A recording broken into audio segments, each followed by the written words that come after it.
मुरादाबाद के पंडित सीतानाथ चौबे गत 30 वर्षों से वकीलों के नेता हैं। उनके पिता उन्हें बाल्यावस्था में ही छोड़कर परलोक सिधारे थे। घर में कोई संपत्ति न थी।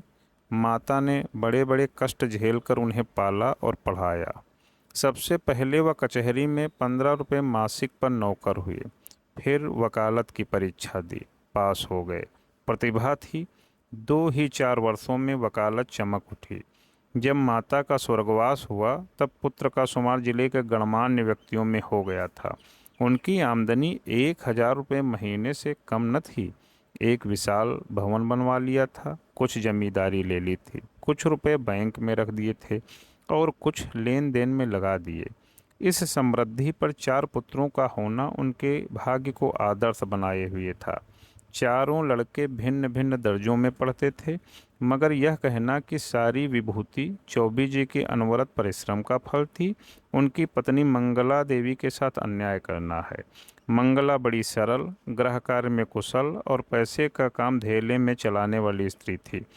जब तक अपना घर न बन गया, उसने 3 रुपये महीने से अधिक का मकान किराए पर नहीं लिया और रसोई के लिए मिश्राइन तो उसने अब तक न रखी थी। उसे अगर कोई व्यसन था तो गहनों का, और चौबे जी को भी अगर कोई व्यसन था तो स्त्री को गहने पहनाने का। वह सच्चे पत्नी परायण पुरुष थे। साधारणतः महफिलों में वेश्याओं से हंसी मजाक कर लेना उतना बुरा नहीं समझा जाता था, पर पंडित जी अपने जीवन में कभी नाच गाने की महफिल में गए ही नहीं। 5 बजे तड़के से लेकर 12 बजे रात तक उनका व्यसन मनोरंजन, पढ़ना लिखना, अनुशीलन जो कुछ था कानून था।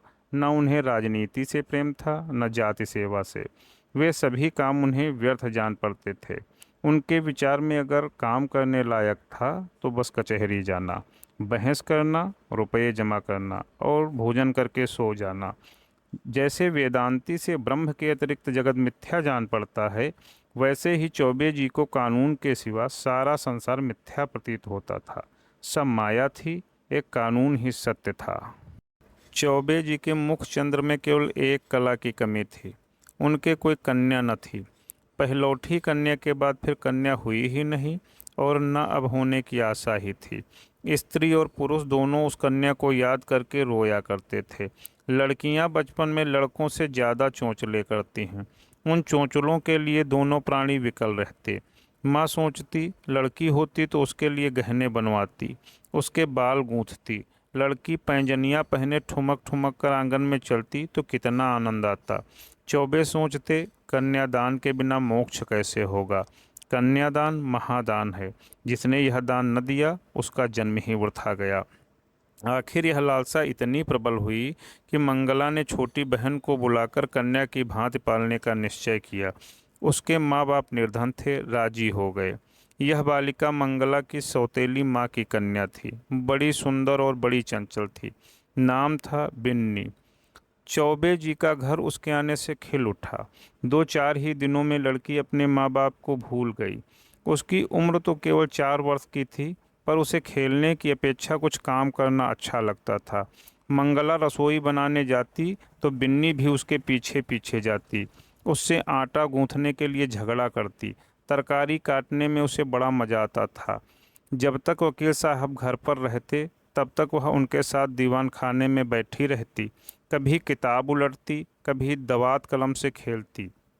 चौबे जी मुस्कुराकर कहते, बेटी मार खाओगी? बिन्नी कहती, तुम मार खाओगे? मैं तुम्हारे कान काट लूँगी, जूजू को भी बुलाकर पकड़ा दूँगी। इस पर दीवान खाने में खूब कह कहे उठते। वकील साहब कभी इतने बाल्य वत्सल न थे। जब बाहर से आते तो कुछ न कुछ सौगात बिन्नी के वास्ते ज़रूर लाते और घर में कदम रखते ही पुकारते, बिन्नी बेटी चलो। बिन्नी दौड़ती हुई आकर उनकी गोद में बैठ जाती। मंगला एक दिन बिन्नी को लिए बैठी थी, इतने में पंडित जी आ गए। बिन्नी दौड़कर उनकी गोद में जा बैठी। पंडित जी ने पूछा, तो किसकी बेटी है? बिन्नी, न बताऊंगी। मंगला, कह दे बेटा, जीजी की बेटी हूँ। पंडित, तू मेरी बेटी है बिन्नी कि इनकी? बिन्नी, न बताऊंगी। पंडित, अच्छा, हम लोग आंख बंद किए बैठे हैं। बिन्नी जिसकी बेटी होगी उसकी गोद में बैठ जाएगी। बिन्नी उठी और फिर चौबे जी की गोद में बैठ गई।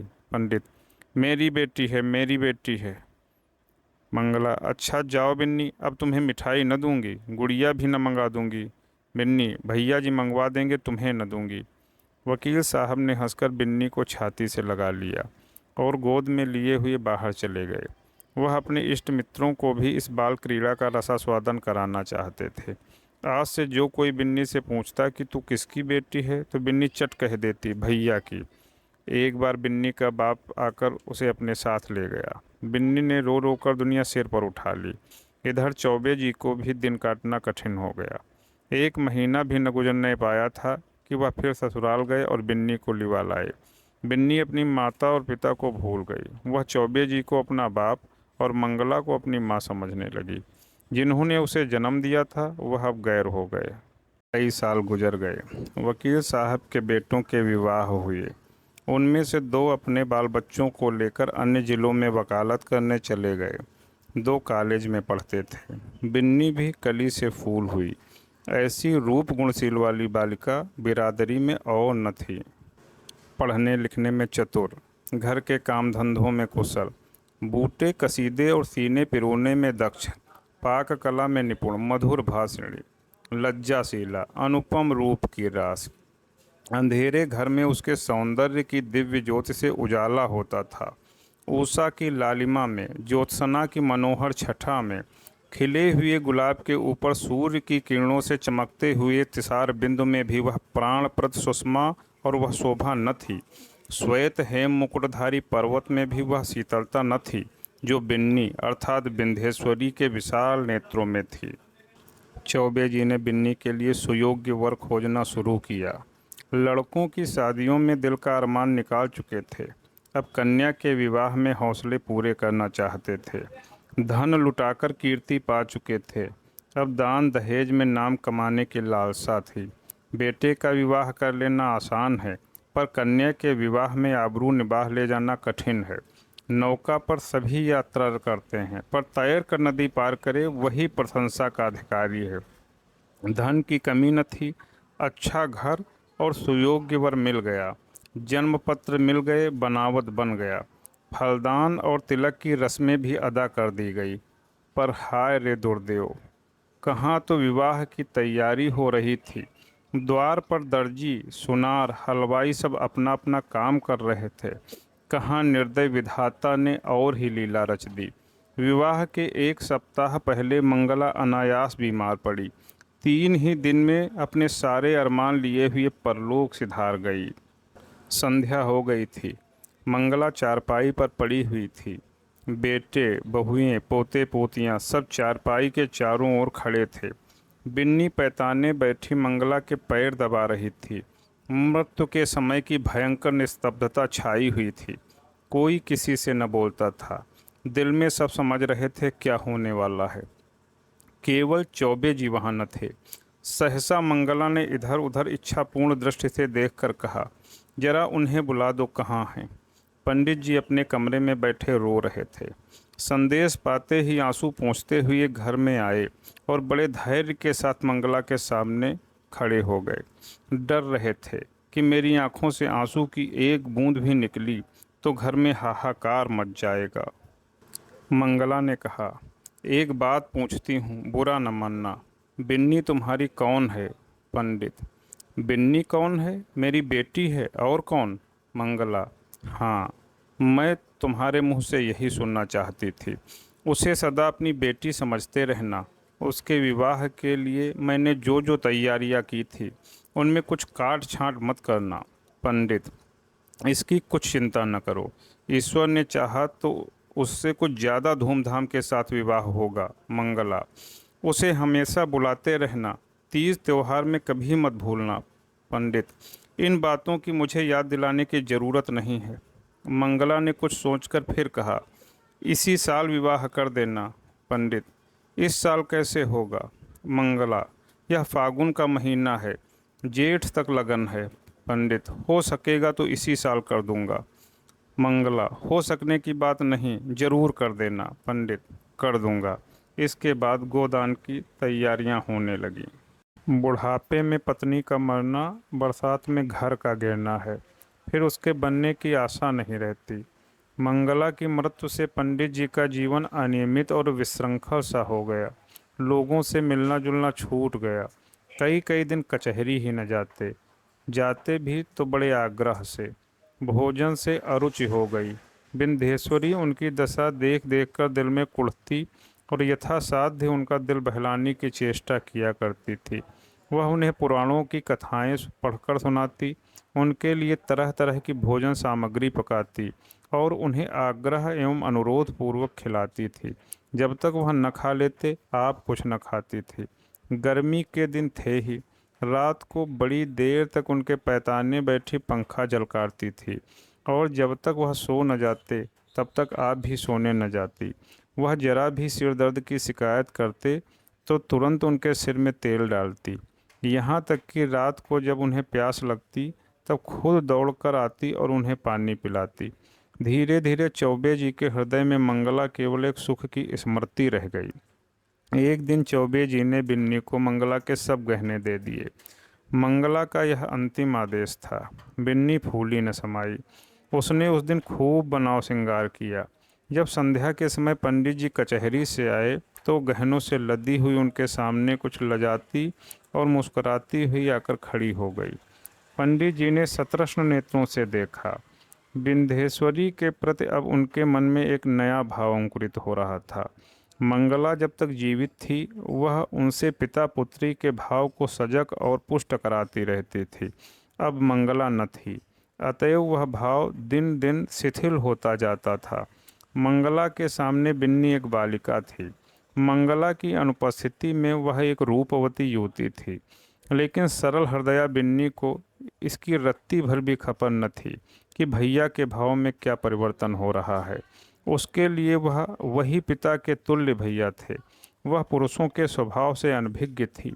नारी चरित्र में अवस्था के साथ मातृत्व का भाव दृढ़ हो जाता है। यहाँ तक कि एक समय ऐसा आता है जब नारी की दृष्टि में युवक मात्र पुत्र तुल्य हो जाते हैं। उसके मन में विषय वासना का लेस भी नहीं रह जाता है। पुरुषों में यह अवस्था कभी नहीं आती। उनकी कामेंद्रियां क्रियाहीन भले ही हो जाएं, पर विषय वासना और भी बलवती हो जाती है। पुरुष वासनाओं से कभी मुक्त नहीं हो पाता, बल्कि ज्यों-ज्यों ग्रीष्म ऋतु के अंतिम काल की भांति उसकी वासना की गर्मी और भी प्रचंड होती जाती है। वह तृप्ति के लिए नीच साधनों का सहारा लेने को भी प्रस्तुत हो जाता है। जवानी में मनुष्य इतना नहीं गिरता। उसके चरित्र में गर्व की मात्रा अधिक रहती है, जो नीच साधनों से घृणा करती है। वह किसी के घर में घुसने के लिए जबरदस्ती कर सकता है, किंतु परनाले के रास्ते नहीं जा सकता। पंडित जी ने बिन्नी को सतर्षण नेत्रों से देखा और फिर अपनी इस उच्छलता पर लज्जित होकर आंखें नीची कर लीं। बिन्नी इसका कुछ मतलब न समझ सकी। पंडित जी बोले, तुम्हें देखकर मुझे मंगला की उस समय की याद आ रही है जब वह विवाह के समय यहाँ आई थी। बिल्कुल ऐसी सूरत थी, यही गोरा रंग, यही प्रसन्न मुख, यही कोमल गाल, यही लजीली आँखें। वह चित्र अभी तक मेरे हृदय पट पर खिंचा हुआ है, कभी नहीं मिट सकता। ईश्वर ने तुम्हारे रूप में मेरी मंगला मुझे दे दी। बिन्नी, आपके लिए क्या जलपान लाऊं? पंडित, ले आना, अभी बैठो, मैं बहुत दुखी हूँ। तुमने मेरे शोक को भुला दिया है। वास्तव में तुमने मुझे जिला लिया, नहीं तो मुझे आशा न थी कि मंगला के पीछे मैं जीवित रहूँगा। तुमने प्राण दान दिया, नहीं जानता तुम्हारे चले जाने पर मेरी क्या दशा होगी। बिन्नी, कहाँ चले जाने के बाद? मैं तो कहीं नहीं जा रही हूँ। पंडित, क्यों, तुम्हारे विवाह की तिथि आ रही है, चली ही जाओगी। बिन्नी सकुचाती हुई, ऐसी जल्दी क्या है? पंडित, जल्दी क्यों नहीं, जमाना हंसेगा। बिन्नी, हंसने दीजिए, मैं यहीं आपकी सेवा करती रहूँगी। पंडित, नहीं बिन्नी, मेरे लिए तुम क्यों हलकान होगी? मैं अभागा हूँ, जब तक जिंदगी है जीऊँगा, चाहे रोकर जीऊँ चाहे हंसकर। हंसी मेरी भाग्य से उठ गई। तुमने इतने दिनों संभाल लिया, यही क्या कम एहसान है? मैं यह जानता हूँ कि तुम्हारे जाने के बाद कोई मेरी खबर लेने वाला नहीं रहेगा। यह घर तहस नहस हो जाएगा और मुझे घर छोड़कर भागना पड़ेगा। पर क्या किया जाए, लाचारी है। तुम्हारे बिना अब मैं यहाँ क्षण भर भी नहीं रह सकता। मंगला की खाली जगह तो तुमने पूरी की, अब तुम्हारा स्थान कौन पूरा करेगा? बिन्नी, क्या इस साल रुक नहीं सकते? मैं इस दशा में आपको छोड़कर न जाऊंगी। पंडित, अपने बस की बात तो नहीं, वे लोग आग्रह करेंगे, मजबूर होकर करना ही पड़ेगा। बिन्नी, बहुत जल्दी मचाएं तो आप कह दीजिएगा, अब नहीं करेंगे उन लोगों के जो जी में आए। यहाँ कोई उनका दबैल थोड़े बैठा हुआ है। पंडित, वे लोग अभी से आग्रह कर रहे हैं। बिन्नी, आप फटकार क्यों नहीं देते? पंडित, करना तो है ही, फिर विलम्ब क्यों करूं? यह दुख और वियोग तो एक दिन होना ही है। अपनी विपत्ति का भार तुम्हारे सिर क्यों रखूं? बिन्नी, दुख सुख में काम ना आऊंगी तो और किस दिन काम आऊंगी? पंडित जी के मन में कई दिनों तक घोर संग्राम होता रहा। वह बिन्नी को पिता की दृष्टि से न देख सकते थे। बिन्नी अब मंगला की बहन और उनकी साली थी। जमाना हंसेगा तो हंसे, जिंदगी तो आनंद से गुजरेगी। उनकी भावनाएं कभी इतनी उल्लासमयी न थीं। उन्हें अपने अंगों में फिर जवानी की स्फूर्ति का अनुभव हो रहा था। वह सोचते, बिन्नी को मैं अपनी पुत्री समझता था, पर वह मेरी पुत्री है तो नहीं। इस तरह समझने से क्या होता है? कौन जाने, ईश्वर को यही मंजूर हो, नहीं तो बिन्नी यहाँ आती ही क्यों? उसने इसी बहाने से यह संयोग निश्चित कर दिया होगा। उसकी लीला तो अपरंपार है। पंडित जी ने वर के पिता को सूचना दी कि कुछ विशेष कारणों से इस साल विवाह नहीं हो सकता। विंध्येश्वरी को अभी तक कुछ खबर न थी कि मेरे लिए क्या क्या षड्यंत्र रचे जा रहे हैं। वह खुश थी कि मैं भैया जी की सेवा कर रही हूँ और भैया जी मुझसे प्रसन्न हैं। बहन का इन्हें बड़ा दुख है, मैं न रहूँगी तो यह कहीं चले जाएंगे। कौन जाने साधु सन्यासी न हो जाएं, घर में कैसे मन लगेगा। वह पंडित जी का मन बहलाने का निरंतर प्रयत्न करती रहती थी, उन्हें कभी मन मारे न बैठने देती। पंडित जी का मन अब कचहरी में न लगता था। घंटे 2 घंटे बैठकर चले आते थे। युवकों के प्रेम में विफलता होती है और वृद्धों के प्रेम में श्रद्धा। वे अपनी यौवन की कमी को खुशामद से, मीठी बातों से और हाजिर जवाबी से पूर्ण करना चाहते हैं। मंगला को मरे अभी 3 महीने ही गुजरे थे कि चौबे जी ससुराल पहुँचे। सास ने मुँह मांगी मुराद पाई। उसके 2 पुत्र थे, घर में कुछ पूंजी न थी। उनके पालन और शिक्षा के लिए कोई ठिकाना नजर न आता था। मंगला मर ही चुकी थी। लड़की का ज्यों ही विवाह हो जाएगा, वह अपने घर की हो रहेगी, फिर चौबे से नाता ही टूट जाएगा। वह इसी चिंता में पड़ी हुई थी कि चौबे जी पहुँचे, मानो देवता स्वयं वरदान देने आए हों। जब चौबे जी भोजन करके लेटे तो सास ने कहा, भैया कहीं बातचीत हुई है कि नहीं? पंडित, अम्मा, अब मेरे विवाह की बातचीत क्या होगी? सास, क्यों भैया, अभी तुम्हारी उम्र ही क्या है? पंडित, करना भी चाहूँ तो बदनामी के डर से नहीं कर सकता, फिर मुझे पूछता ही कौन है? सास, पूछने को हजारों हैं, दूर क्यों जाओ, अपने घर में ही लड़की बैठी है। सुना है तुमने मंगला के सब गहने बिन्नी को दे दिए हैं। कहीं और विवाह हुआ तो ये कई हजार की चीज़ें तुम्हारे हाथों से निकल जाएंगी। तुमसे अच्छा घर मैं कहाँ पाऊंगी? तुम उसे अंगीकार कर लो तो मैं तर जाऊं। अंधा क्या मांगे 2 आंखें। चौबे जी ने मानो विवश होकर सास की प्रार्थना स्वीकार कर ली। बिन्नी अपने गांव के कच्चे मकान में अपनी माँ के पास बैठी हुई है। अब की चौबे जी ने उसकी सेवा के लिए एक लौंडी भी साथ कर दी है। बिंदेश्वरी के दोनों छोटे भाई विस्मित हो होकर उसके आभूषणों को देख रहे हैं। गांव की और कई स्त्रियां उसे देखने आई हुई हैं और उसके रूप लावण्य का विकास देखकर चकित हो रही हैं। यह वही बिन्नी है जो यहाँ मोटी फरिया पहने खेला करती थी। रंग रूप कैसा निखर आया है, सुख की देह है ना। जब भीड़ कम हुई, एकांत हुआ, तो माता ने पूछा, तेरे भैया जी तो अच्छी तरह हैं ना बेटी? यहाँ आए थे तो बहुत दुखी थे। मंगला का शोक उन्हें खाए जाता है। संसार में ऐसे मर्द भी होते हैं जो स्त्री के लिए प्राण दे देते हैं। नहीं तो यहाँ स्त्री मरी और चट दूसरा ब्याह रचाया गया। मानो मनाते रहते हैं कि यह मरे तो नई नवेली बहू घर लाएं। विंध्येश्वरी उन्हें याद करके रोया करते हैं। चली आई हूँ, न जाने कैसे होंगे। माता, मुझे तो डर लगता है कि तेरा ब्याह हो जाने पर कहीं घबराकर साधु फकीर न हो जाएं। विंध्येश्वरी, मुझे भी तो यही लगता है, इसी से तो मैंने कह दिया कि अभी जल्दी क्या है। माता, जितने ही दिन उनकी सेवा करोगी उतना ही उनका स्नेह बढ़ेगा और तुम्हारे जाने से उन्हें उतना ही दुख भी अधिक होगा। बेटी, सच तो यह है कि वह तुम ही को देखकर जीते हैं। इधर तुम्हारी डोली उठी, उधर उनका घर सत्यानाश हुआ। मैं तुम्हारी जगह होती तो उन्हीं से ब्याह कर लेती। बिंदेश्वरी, ए हटो अम्मा, गाली देती हो? उन्होंने मुझे बेटी करके पाला है, मैं भी उन्हें अपना पिता मानती हूँ। माता, चुप रह पगली, कहने से क्या होता है। बिंदेश्वरी, अरे सोच तो अम्मा, कितनी बेढंगी बात है। माता, मुझे तो इसमें कोई बेढंगापन नहीं दिख पड़ता। बिंदेश्वरी, क्या कहती हो अम्मा, उनसे मेरा मैं तो लाज के मारे मर जाऊं, उनके सामने ताक न सकूं, वह कभी न मानेंगे। मानने की बात भी तो हो कोई। माता, उनका जिम्मा मैं लेती हूँ, मैं उन्हें राजी कर लूँगी, तू राजी हो जा।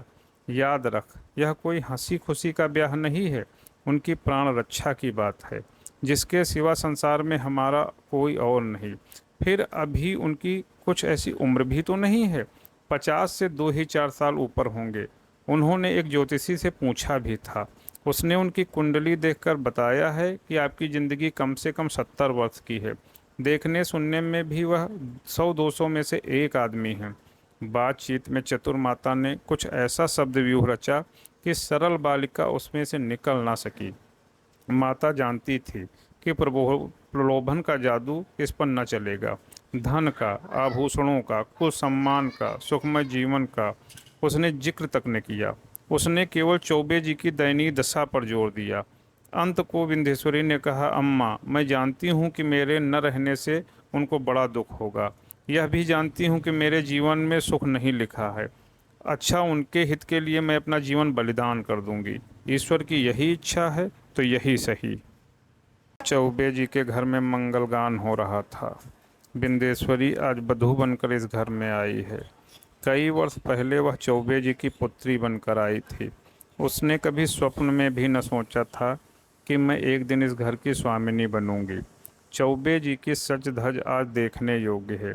तंजेब का रंगीन कुर्ता, कतरी और संवरी हुई मूछें, खिजाब से चमकते हुए बाल, हंसता हुआ चेहरा, चढ़ी आंखें, यौवन का पूरा स्वांग था। रात बीत चुकी थी। बिंदेश्वरी आभूषणों से लदी हुई, भारी जोड़े पहने फर्श पर सिर झुकाए बैठी। उसे कोई उत्कंठा न थी, भय न था, केवल यह संकोच था कि मैं उनके सामने कैसे मुंह खोलूंगी। उनकी गोद में खेली हूँ, उनके कंधों पर बैठी हूँ, उनकी पीठ पर सवार हुई हूँ, कैसे उन्हें मुंह दिखाऊंगी। मगर वे पिछली बातें क्यों सोचूं। ईश्वर उन्हें प्रसन्न रखे। जिसके लिए मैंने पुत्री से पत्नी बनना स्वीकार किया वह पूर्ण हो, उनका जीवन आनंद से व्यतीत हो। इतने में चौबे जी आए। विंदेश्वरी उठ खड़ी हुई। उसे इतनी लज्जा आई कि जी चाहा कहीं भाग जाए, खिड़की से नीचे कूद पड़े। चौबे जी ने उसका हाथ पकड़ लिया और बोले, बिन्नी, मुझसे डरती हो? बिन्नी कुछ न बोली, मूर्ति की तरह वहीं खड़ी रही। एक क्षण में चौबे जी ने उसे बिठा दिया। वह बैठ गई। उसका गला भर भर आता था। भाग्य की यह निर्दय लीला, यह क्रूर क्रीड़ा उसके लिए असह्य हो रही थी। पंडित जी ने पूछा, बिन्नी, बोलती क्यों नहीं? क्या मुझसे नाराज हो? बिंदेश्वरी ने अपने कान बंद कर लिए। यही परिचित आवाज़ वह कितने दिनों से सुनती चली आती थी। आज वह व्यंग से भी तीव्र और उपहास से भी कटु प्रतीत होती थी। सहसा पंडित जी चौंक पड़े, आंखें फैल गईं, दोनों हाथ मेढक के पैरों की भांति सिकुड़ गए। वह 2 कदम पीछे हट गए। खिड़की से मंगला अंदर झांक रही थी। छाया नहीं, मंगला थी, मंगला थी, सदेह, साकार, सजीव। चौबे जी अब गायब हो गई, लेकिन ईश्वर जानता है मंगला थी। बिन्नी, बहन? चौबे जी, हाँ हाँ वही, खिड़की से अंदर झांक रही थी। मेरे तो रोए खड़े हो गए। विंध्येश्वरी कांपती हुई बोली, मैं यहाँ नहीं रहूँगी। चौबे, नहीं नहीं बिन्नी, कोई डर नहीं है, मुझे धोखा हुआ होगा। बात यह है कि वह घर में रहती थी, यहीं सोती थी, इसी से कदाचित मेरी भावना ने उसकी मूर्ति लाकर खड़ी कर दी। कोई बात नहीं है, आज का दिन कितना मंगलमय है कि मेरी बिन्नी यथार्थ में मेरी हो गई। यह कहते कहते चौबे जी फिर चौंके।